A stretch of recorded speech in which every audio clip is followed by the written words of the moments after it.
Okey Kak Ain, akhirnya kita sampai juga rumah kita. Rumah kita kat mana? Aku rasa rumah kita kena lajak lagi kot. Sekejap aku tengok map. Tengok dari map. Terlalu cepat lah tengok. Daripada map ni aku rasa kita kena lajak lagi. Okey. Pak, corner kiri. Bila jumpa belah tahu, ambil jam 9. Okey. Ni lah. Mana ni? Tak jumpa-jumpa pun. Aku rasa kita tersilap lah. Kita kena pergi U-turn balik ni. Ambil jam 3. Lawa tak abang dari tadi.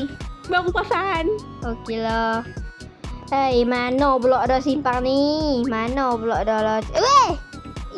Cicit lagi nak belah kan ni. Hei, orang ni pun geram ah.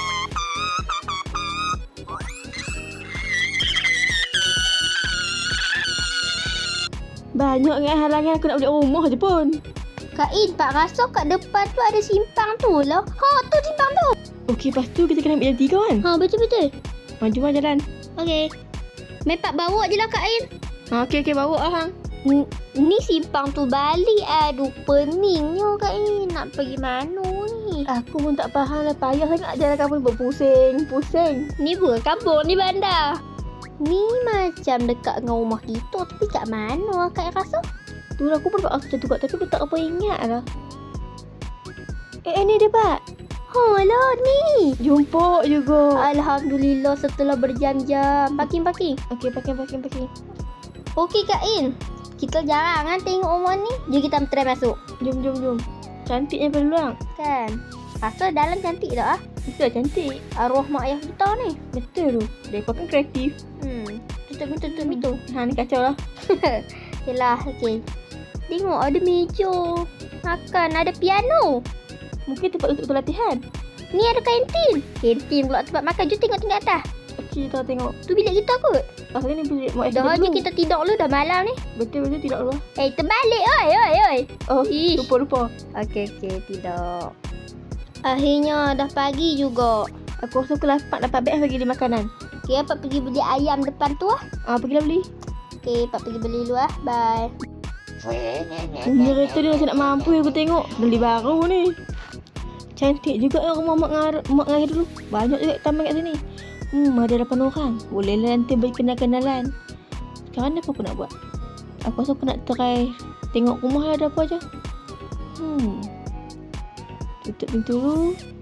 Ini ada tempat untuk study. Mantap. Boleh belajar main piano. Boleh jadi pro player apa ni. Tempat melukis pun ada. Wow. Boleh tengok muzik yang boleh menulis. Sini ada meja meeting ke meja makan ni. Banyak nak kursi. Ada. Wah, ni bawa meja makan. Ini ada dapur.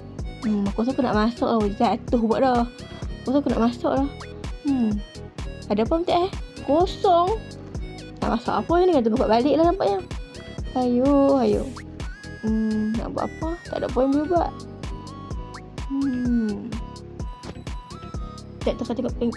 Nak tengok pintu belakang lah. Ada apa? Kosong lagi lah sini. Nantilah beli barang yang tepat untuk isi siapa yang boleh isi. Assalamualaikum. Budak ni. Aku baru nak naik atas. Assalamualaikum. Masuk je lah. Bakar pula. Sedapnya. Sedap. Aku pun nak juga. Okeylah, orang pun sedap-sedap makan ni. Kau tak beli aku pun? Beli. Okey. Sedap mak? Sedap. Ni Pak beli dekat tu. Kedai depan tu. Ayam golek depan tu. Tak sesat pula hang. Tak sesat. Pak kan pandai. Dah jom kita tengok kat atas. Jom. Kita tengok ada apa. Oh, ni black air. Aku rasa Pak tak mandi lagi ni. Aku pun tak mandi lagi. Biar ada mandi dulu. Mana bila ayam? Tu kiri-kiri. Ni. Tapi tutup kat siapa? Dah je tengok atas. Loh, tak nak mandi pun? Tak mau. Dah. Ni ada balkoni. Ni ayat kotak lah. Kata mamang kita dah lama lah ni. Dia duduk sini, duduk sini. Sekejap. Duduk sini. Cepatlah duduk. Boleh tengok pemandangan indah gila pemandangan dia. Betul. Aku rasa kita di atas meja ni.